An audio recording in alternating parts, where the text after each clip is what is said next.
আপাতত বেশ কিছুদিন কন্যার সাড়ে নিয়ে কোনো চিন্তা নেই, কিন্তু যে বিষয়টি নিয়ে আমাদের চিন্তা রয়েছে সেটি হলো মীন রাশিতে শনিদেব প্রবেশ করবার সঙ্গে সঙ্গেই শনিদেবের দৃষ্টি সেটা কিন্তু কন্যার ওপরে পড়বে এবং শনিদেবের এই দৃষ্টির কারণে কন্যার জীবনে পরিবর্তন আসবে। সাধারণত 7.5 বছর ধরে এই শনির পর্যায়কাল দেখতে পাওয়া যায়। প্রথম অংশে অর্থাৎ যখন শনিদেব সিংহ রাশিতে অবস্থান করেন তখন কিন্তু কন্যা রাশির মানুষদের শরীরে ব্যথা, যন্ত্রণা ইত্যাদির মাত্রা বাড়তে দেখতে পাওয়া যায়। জন্মকুণ্ডলিতে শনিদেব যদি অশুভ অবস্থানে থাকেন সেই ক্ষেত্রে জাতক বা জাতিকার কিন্তু ভালো রকম সমস্যা ফেস করতে দেখতে পাওয়া যায় এবং সাধারণভাবে দ্বিতীয়ভাবে যখন শনিদেব তুঙ্গ অবস্থায় মুভ করতে থাকেন সেই সময় জাতকের আত্মবিশ্বাস, বাক্যের গভীরতা ইত্যাদি বাড়তে দেখতে পাওয়া যায়। বড় পরিবর্তনের সম্ভাবনা সেটা দেখতে পাওয়া যাবে এবং আপনার অ্যাক্টিভিটি লেভেল সেটাও কিন্তু অনেকটাই বাড়তে দেখতে পাওয়া যাবে। শনি যদি নবতারা চক্রে সম্পদ মিত্র কিংবা অতিমিত্র নক্ষত্রে অবস্থান করে থাকেন সেই ক্ষেত্রে আপনার কিন্তু জীবনে উন্নতির মাত্রা অনেক অনেক বাড়তে দেখতে পাওয়া যাবে। ইনফ্যাক্ট এই সময় যাদের বিয়ে হচ্ছিল না তাদের ক্ষেত্রে বিয়ে হওয়ার একটা সম্ভাবনা সেটাও সৃষ্টি হতে পারে। সুতরাং এই মুহূর্তে কন্যা রাশি বা লগ্নের মানুষরা যে বিষয়টি নিয়ে কিছুটা চিন্তিত হতে পারেন সেটি শনির 7.5 বা ঢাইয়া নয়, বরঞ্চ শনির দৃষ্টি। শনি আপনার সপ্তমভাবে প্রবেশ করছেন এবং এই শনি সপ্তমভাবে প্রবেশ করবার সঙ্গে সঙ্গে আপনাকে কিছু কঠোর বাস্তবের সম্মুখীন হতে হবে। এই মানসিকতা, মেন্টালিটি নিয়েই আপনাকে অগ্রসর হতে হবে এবং এর ফলে আপনার জীবনে কিছু পরিবর্তন আসবে।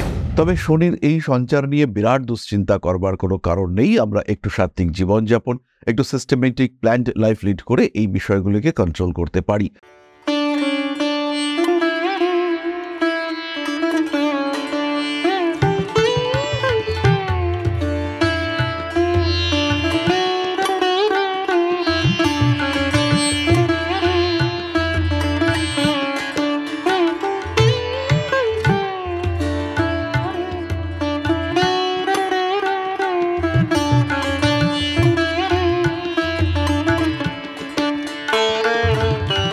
নমস্কার, ঋষিবাণী ইনস্টিটিউট অব ভেদিক অ্যাস্ট্রোলজির পক্ষ থেকে স্বাগত জানাই আজকের জ্যোতিষ আলোচনায়। আমি শান্তনু আপনাদের সঙ্গে।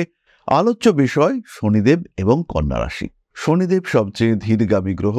প্রতি 2.5 বছরে তিনি একটি করে ঘর অতিক্রম করেন এবং এই ধীর গতির সঙ্গে সঙ্গে তিনি আমাদের দিয়ে থাকেন বিভিন্ন ধরনের কষ্ট, দুঃখ, ব্যথা, যন্ত্রণা, যে বিষয়গুলির কারণে আমরা মানসিক, শারীরিক, অর্থনৈতিক দিক থেকে বাধাপ্রাপ্ত হই, কষ্টপ্রাপ্ত হই। বেসিক্যালি শনিদেব হলেন একটি জাজমেন্টাল প্ল্যানেট, একটি অ্যানালাইটিক্যাল প্ল্যানেট। প্রত্যেকটি বিষয়ের গভীরতাকে উপলব্ধি করানোর চেষ্টা এটা শনিদেবের ক্ষেত্রে আমরা দেখতে পাই। যে কোনো বিষয়ের ক্ষেত্রে কঠোর বাস্তবের সম্মুখীন করানোর চেষ্টা এইটা শনিদেবের ক্ষেত্রে দেখতে পাওয়া যায়। প্রত্যেকটি মানুষের যখন অহংকার বাড়ে তখন কিন্তু শনিদেব তার উপর একটা লিমিটেশন ক্রিয়েট করেন। তখন কিন্তু সেই মানুষটার যাত্রাপথে শনিদেব একটি বাধা সৃষ্টি করে প্রকাশ করবার চেষ্টা করেন যে না, তুমি মানুষ, তোমার উপরে কিন্তু ঈশ্বরের অস্তিত্ব বর্তমান। তুমি যা ইচ্ছে তাই করতে পারো না, তুমি যেমন খুশি তাই করতে পারো না, তোমার একটা লিমিটেশন আছে। এই যে বোঝাবার ক্ষমতা এইটা কিন্তু শনিদেবের আছে।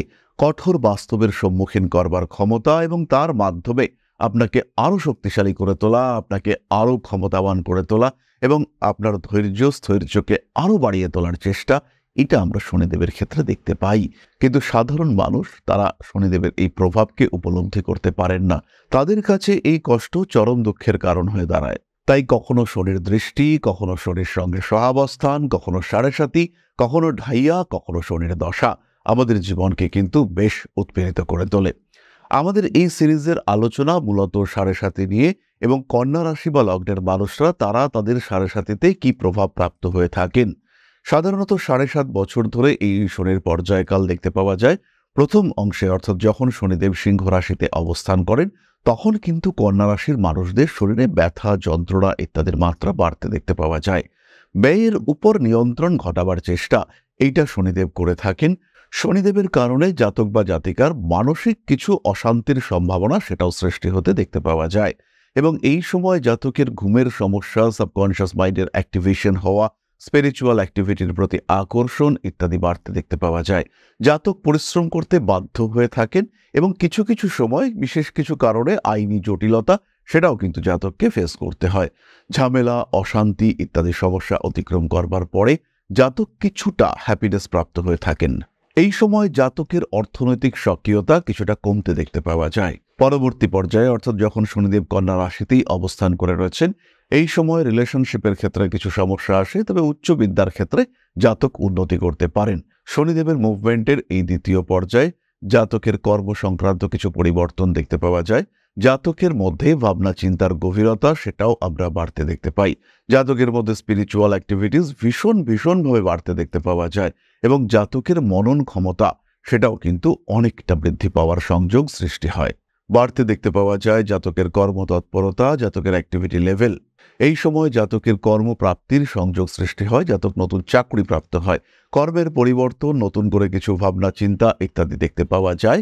কিন্তু বিবাহিত জীবনে অল্প বিস্তর অশান্তি এই সময় জাতককে ফেস করতে হয় এবং প্রেমের বাস্তবিকতা সম্পর্কে জাতক অবগত হয়ে থাকেন। জাতক বুঝতে পারেন যে কোন মানুষটার সঙ্গে প্রেম করা সঠিক, কোন মানুষটার সঙ্গে প্রেম করা উচিত। জন্মকুণ্ডলিতে শনিদেব যদি অশুভ অবস্থানে থাকেন, সেই ক্ষেত্রে জাতক বা জাতিকার কিন্তু ভালো রকম সমস্যা ফেস করতে দেখতে পাওয়া যায় এবং এই সমস্যা, এই প্রেশার, এই স্ট্রেস, এই অ্যাংজাইটি এটা কিন্তু বারবার জাতককে ফেস করতে হয় এবং বিভিন্নভাবে জাতক কিছু না কিছু সমস্যার সম্মুখীন হয়ে থাকেন। এর পরবর্তী পর্যায়ে অর্থাৎ তুলা রাশিতে যখন শনিদেব অবস্থান করে রয়েছেন, সেই সময় কিন্তু জাতকের অর্থভাগ্যে উন্নতি দেখতে পাওয়া যায় এবং জাতক জীবনের মোটামুটি সবচেয়ে ভালো সময়ের মধ্যে একটা অতিবাহিত করে থাকেন। এই সময় জাতকের সন্তান প্রাপ্ত হতে দেখতে পাওয়া যায়, অর্থনৈতিক উন্নতি, সাংসারিক শ্রীবৃদ্ধি এগুলি বাড়ে এবং সাধারণভাবে দ্বিতীয়ভাবে যখন শনিদেব তুঙ্গ অবস্থায় মুভ করতে থাকেন, সেই সময় জাতকের আত্মবিশ্বাস, বাক্যের গভীরতা ইত্যাদি বাড়তে দেখতে পাওয়া যায়। নতুন কর্মক্ষেত্রে জাতকের উত্থান এটা কিন্তু আমরা ভীষণভাবে দেখতে পাই। তবে দ্বিতীয়ভাবে অবস্থিত শনিদেব আত্মীয় পরিজন, কুটুম্ব এদের থেকে ডিস্ট্যান্স ক্রিয়েট করাবার একটা চেষ্টা করে থাকেন এবং খুব সহজভাবেই যারা আপনার প্রয়োজনীয় রিলেটিভ সার্কেল তাদের সঙ্গে আপনার অ্যাটাচমেন্ট বাড়তে থাকে এবং যারা অপ্রয়োজনীয়, যাদের সঙ্গে দূরত্ব রাখা যেতে পারে, সেই সমস্ত মানুষদের সঙ্গে কিন্তু ধীরে ধীরে ডিটাচড হয়ে যাওয়ার একটা টেন্ডেন্সি তৈরি হতে দেখতে পাওয়া যায়। খুব সাধারণ স্বাভাবিকভাবেই আপনার একটা গণ্ডি, আপনার একটা নিজস্ব সার্কেল সৃষ্টি হতে দেখতে পাওয়া যায় এবং তার মাধ্যমে আপনি কিন্তু নিজেকে গুটিয়ে গুছিয়ে রাখার একটা পথ খুঁজে পেতে পারেন। এবার আমাদের মনের মধ্যে প্রশ্ন জাগতেই পারে, কবে থেকে আবার কন্যা রাশির সাড়ে শুরু হবে? আপাতত বেশ কিছুদিন কন্যার সাড়ে নিয়ে কোনো চিন্তা নেই, কিন্তু যে বিষয়টি নিয়ে আমাদের চিন্তা রয়েছে সেটি হলো মীন রাশিতে শনিদেব প্রবেশ করবার সঙ্গে সঙ্গেই শনিদেবের দৃষ্টি সেটা কিন্তু কন্যার ওপরে পড়বে এবং শনিদেবের এই দৃষ্টির কারণে কন্যার জীবনে পরিবর্তন আসবে। এতদিন কন্যার ওপরে কেতুর অবস্থান ছিল, কিছুটা সময়ের জন্য 29 মার্চ থেকে 18 মে পর্যন্ত 2025 সালে শনি এবং কেতু এদের মধ্যে কিন্তু একটা দৃষ্টি বিনিময় দেখতে পাওয়া যাবে। এই সময়টা কিন্তু ভীষণ দুশ্চিন্তাজনক কন্যা রাশি, কন্যা লগ্নের মানুষদের ক্ষেত্রে। শরীর স্বাস্থ্য, ব্যবসা, স্পাউস বা দম্পতি তাদেরকে নিয়ে বেশ খানিকটা সমস্যাতেই পড়তে পারেন।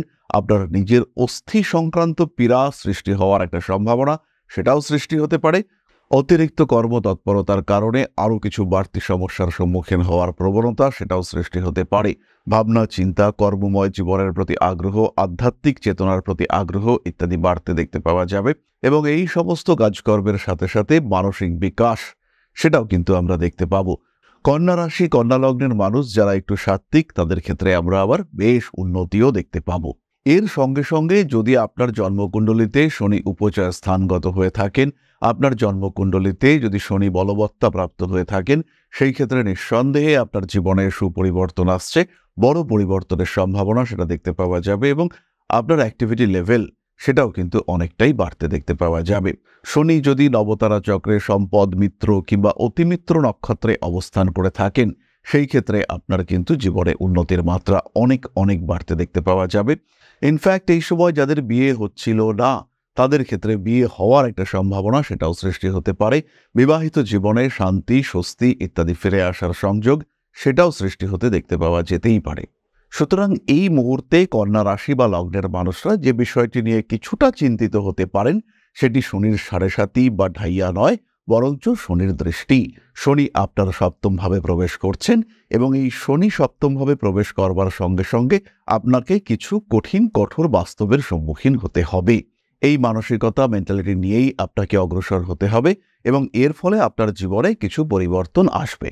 তবে শনির এই সঞ্চার নিয়ে বিরাট দুশ্চিন্তা করবার কোনো কারণ নেই। আমরা একটু সাত্ত্বিক জীবনযাপন, একটু সিস্টেমেটিক প্ল্যান্ড লাইফ লিড করে এই বিষয়গুলিকে কন্ট্রোল করতে পারি। ঝামেলা, অশান্তি ইত্যাদি বিষয়কে খুব সহজেই নিয়ন্ত্রণ করতে পারি আমরা। এবার প্রশ্ন হলো, এই যে সাড়ে বা দৃষ্টি, এই সময় আমরা কি করতে পারি বা কি করা যেতে পারে? প্রথমেই খেয়াল রাখতে হবে একটা সিস্টেমেটিক লাইফ, যতটা সম্ভব অনেস্টি, অপ্রয়োজনীয় খরচ বর্জন করবার চেষ্টা, এগুলি করলেই আমরা শনিদেবের অ্যাক্টিভিটিসের উপরে নিয়ন্ত্রণ নিয়ে আসতে পারবো। সন্তানের প্রতি স্নেহ বাড়িয়ে তুলবার চেষ্টা করতে হবে, সন্তানকে গুরুত্ব দেওয়ার চেষ্টা এটা আরও বেশি করে করতে হবে। কাজকর্মের ক্ষেত্রেও একটা সিস্টেমেটিক প্ল্যান্ড মানসিকতা রাখতে হবে। কর্মক্ষেত্রে আপনার ডেডিকেশন আরেকটু বাড়িয়ে তুলবার চেষ্টা এটা তো অবশ্যই করতে হবে। নতুন কোনো পরিকল্পনা, নতুন কোনো ভেঞ্চার ইত্যাদি নেওয়ার আগে অনেক ভাবনা চিন্তা করতে হবে। একটু হলেও স্পিরিচুয়াল অ্যাক্টিভিটিসের মধ্যে নিজেকে সংযুক্ত করতে হবে। নিজের জীবনের মধ্যে সাত্ত্বিকতা নিয়ে আসবার চেষ্টা এটা তো অবশ্যই করতে হবে। এর সঙ্গে সঙ্গে যে কাজগুলি করা যায়, হনুমান চালিসা পাঠ করা যেতে পারে, শিবতাণ্ডব স্তোত্র পাঠ করা যেতে পারে, একটি লোহার বালা সেটি ধারণ করা যেতে পারে, অথবা এই সময় আমরা amethyst bracelet, green aventurine bracelet এবং সাতমুখী রুদ্রাক্ষ ধারণ এটা অবশ্যই করতে পারি। তাহলে এরপরে আমরা চলে আসব পরবর্তী আলোচনা প্রসঙ্গে। তবে তার আগে ছোট্ট একটি অনুরোধ আপনাদের কাছে, ছোট্ট একটি মানবিক আবেদন। পরম ব্রহ্ম মিলন মঠ ও সেবাশ্রম অধ্যাত্ম, সেবা এবং প্রকৃতি পূজনে সম্পূর্ণ নিয়োজিত একটি সংস্থা। সম্পূর্ণ স্বেচ্ছাসেবী এবং সমাজ কল্যাণমূলক এই সংস্থা আমরা এগিয়ে চলেছি মানুষের পাশে দাঁড়ানোর লক্ষ্যে। এই প্রসঙ্গে দীর্ঘদিন ধরেই আমরা বিভিন্ন এলাকায় বেশ কিছু কাজ করে আসছি। আপনাদের সহযোগিতা, আপনাদের পাশে দাঁড়ানো, আপনাদের হাতে হাত মিলিয়ে এগিয়ে নিয়ে আসার চেষ্টা, আপনাদের সহযোগিতা, আপনাদের পাশে দাঁড়ানোর প্রয়াস, এই সমস্ত কিছুই আমাদেরকে এগিয়ে নিয়ে চলেছে। আমাদের পাথেয় হয়ে উঠেছে আপনাদের ভালোবাসা। বিগত বেশ কিছুদিন ধরেই আমরা বিভিন্ন অনগ্রসর এলাকায় কাজ করে চলেছি। কখনো আমরা শিশুদের মধ্যে শিক্ষা উপকরণ বিতরণ করেছি, কখনো আমরা পুজোর পোশাক বিতরণ করেছি, কখনো তাদের খাদ্যের ব্যবস্থা করেছি। আমরা কন্টিনিউয়াসলি তাদের পড়াশোনার জন্য 2টি ফ্রি কোচিং সেন্টার শুরু করেছি। তাদের মধ্যে ক্রিয়েটিভ অ্যাক্টিভিটিগুলিকে জাগ্রত করবার জন্য সম্পূর্ণ বিনামূল্য একটি নৃত্য শিক্ষা প্রশিক্ষণের ব্যবস্থা সেটা আমরা করতে সক্ষম হয়েছি। এবং এই প্রত্যেকটি পদক্ষেপেই আমরা পেয়েছি আপনাদের সঙ্গ, আমরা পেয়েছি আপনাদের সহযোগিতা, আমরা পেয়েছি আপনাদের ভালোবাসা। আমরা শীতকালে কম্বল বিতরণ করেছি, আমরা মায়েদের মধ্যে খাদ্য উপকরণ, পুষ্টি উপকরণ বিতরণ করেছি, আমরা বিতরণ করেছি ডেঙ্গুর সময় প্রচুর মশারি। এই প্রত্যেকটি কাজেই আপনারা ছিলেন আমাদের পাশে। বর্তমানে মানুষের ভালোবাসায় আমরা ধীরে ধীরে আরেকটু বড় হয়ে উঠছি। এই অবস্থায় বর্তমান পরিস্থিতিতে এই কাজগুলিকে আরো এগিয়ে নিয়ে যাওয়ার জন্য, সুষ্ঠুভাবে করবার জন্য প্রয়োজন একটি পরিকাঠামো। তাই আমরা চিন্তা ভাবনা করছি একটি আশ্রম ফরমেশনের, এবং এর জন্য প্রয়োজন জমি, এর জন্য প্রয়োজন পরিকাঠামো। তাই যারা আমাদের সাবস্ক্রাইবার রয়েছেন, যারা আমাদের ভিউয়ার রয়েছেন, যারা আমাদের ফলোয়ার রয়েছেন, যারা আমাদেরকে ভালোবাসেন, যারা আমাদের পাশে থাকেন, প্রত্যেকটি সহানুভূতিশীল মানুষের কাছে আমাদের অনুরোধ, সাধ্যমতো সামান্য পরিমাণে আপনারা এগিয়ে আসুন। বিন্দু বিন্দুতে সম্পূর্ণ হবে সিন্ধুর গঠন, তৈরি হবে পরম ব্রহ্মমিলন মঠ ও সেবাশ্রমের পরিকাঠামো। তাই যারা বিভিন্ন সময় বিভিন্ন অবস্থায় মানুষের পাশে গিয়ে দাঁড়ান, যারা প্রকৃতিকে ভালোবাসেন, যারা জীবনকে এগিয়ে নিয়ে যাওয়ার পথে অন্যকে সাহায্য করতে পছন্দ করেন, সেই রকম প্রত্যেকটি মানুষের কাছে আমাদের সাধারণ অনুরোধ, আমাদের এই মহৎ উদ্দেশ্যকে সফল করে তুলবার জন্য যতটুকু সম্ভব, যতটুকু সাধ্য অবশ্যই এগিয়ে আসুন, বাড়িয়ে দিন সামান্য সহযোগিতার হাত। অধ্যাত্ম, সেবা এবং প্রকৃতি পূজনের এই মহান কর্মে, মহান ব্রতে ব্রতী হয়েছি আমরা। আমাদের সঙ্গে হাতে হাত মিলিয়ে আপনারাও যতটুকু সম্ভব এগিয়ে আসুন। সবার প্রচেষ্টায় এই বিরাট কর্মযজ্ঞ সাফল্যমণ্ডিত হবে। সবাইকে জানাই অগ্রিম ধন্যবাদ।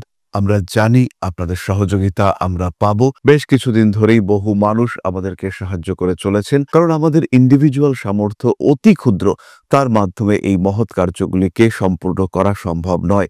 তাই প্রত্যেকের ছোট্ট ছোট্ট সহযোগিতার হাত আমাদেরকে এগিয়ে নিয়ে চলেছে। আমরা এগিয়ে চলেছি সাফল্যের লক্ষ্যে। আপনাদের ভালোবাসা এভাবেই আমাদের পাশে থাক, আমরা সফল হবই। এবার আমরা চলে আসি আলোচনার পরবর্তী স্তরে, আপনাদের প্রশ্নে জ্যোতিষের উত্তর। প্রশ্ন করেছেন স্মার্ত রায়, জন্মের তারিখ 29/12/1989, রাত্রি 10:40, ইংলিশ বাজার, মালদা। রাশি মকর। আমার প্রশ্ন, আমার ভাগ্যে কি সরকারি চাকরির যোগ আছে? থাকলে কোন সময় ভাগ্য উন্নতি বা বৈষয়িক উন্নতির কোনো যোগ আছে কি? বিবাহ যোগ কি দেখছেন? থাকলে তা বৈবাহিক জীবন কিরূপ? স্মার্ত তোমার তুলা লগ্ন এবং মকর রাশি, উত্তরাষাঢ়া নক্ষত্র। দশমভাবে বৃহস্পতি বক্রী অবস্থায় রয়েছে এবং তার সঙ্গে রবির দৃষ্টি বিনিময় রয়েছে। তার সাথেই ষষ্ঠপতি অর্থাৎ শনির সঙ্গে বৃহস্পতির একটি সম্পর্ক হয়েছে, শনিদেবের দৃষ্টি সেটিও কিন্তু দশম ভাবের উপরে রয়েছে। সুতরাং সরকারি চাকরির পূর্ণ সংযোগ রয়েছে, সেই যোগ এই মুহূর্তে চলছে এবং এটি কন্টিনিউ করবে 2028 সালের সেপ্টেম্বর মাস পর্যন্ত। সপ্তমপতি বৃহস্পতি বক্রী হওয়ার কারণে, রবি শনি সংযোগ সৃষ্টি হওয়ার কারণে, রবি শনি ইউরেনাসের সম্পূর্ণ দৃষ্টি বৃহস্পতির ওপরে পড়বার কারণে এবং পঞ্চমে শুক্র রাহু এরা একত্রে অবস্থান করবার কারণে বিবাহিত জীবনে অশান্তি এসেছে। বিবাহিত জীবন কিন্তু শান্তিপূর্ণ হচ্ছে না, তাই একটু দেখে ম্যাচমেকিং করে অবশ্যই বিয়ে করতে হবে এবং তার সঙ্গে সঙ্গে সেই ভদ্রমহিলা আপনার সঙ্গে কতটা কম্প্যাটিবল সেটা উপলব্ধি করবার চেষ্টা করে তারপরে কিন্তু অবশ্যই বিয়ে করতে হবে।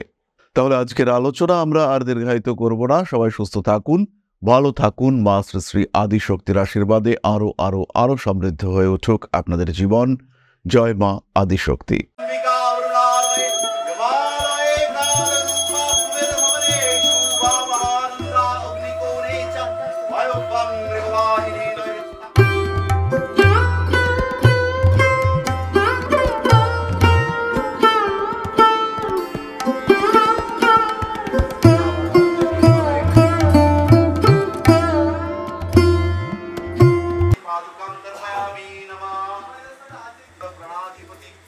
दक्षिणा कालिका परिषदाय स्वाहा।